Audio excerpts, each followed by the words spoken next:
In this video, I will show you how to create a regular badge for a student request from the request page. Click on the request tab.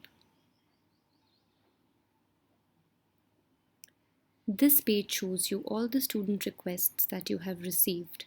Select the student you wish to invite to your class. Select Pick a Batch. Select Create a Batch.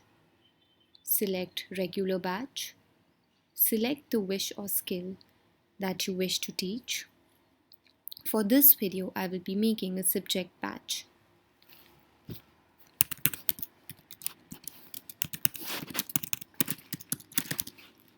Batch name, the subject, the class, curriculum, color, the type, whether you want one-on-one or whether you want group.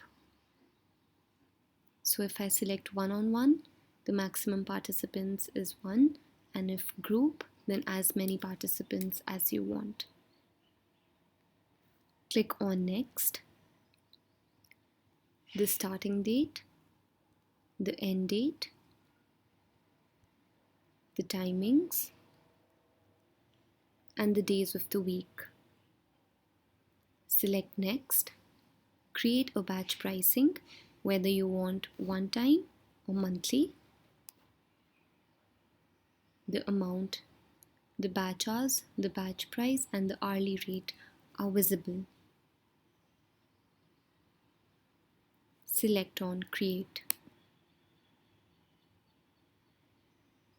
It will be selected by default. Click on Send Invite so the student receives the invite and can pay and join the batch. In the next series of videos, I will give you a walkthrough of the settings menu in your profile. Thank you for watching.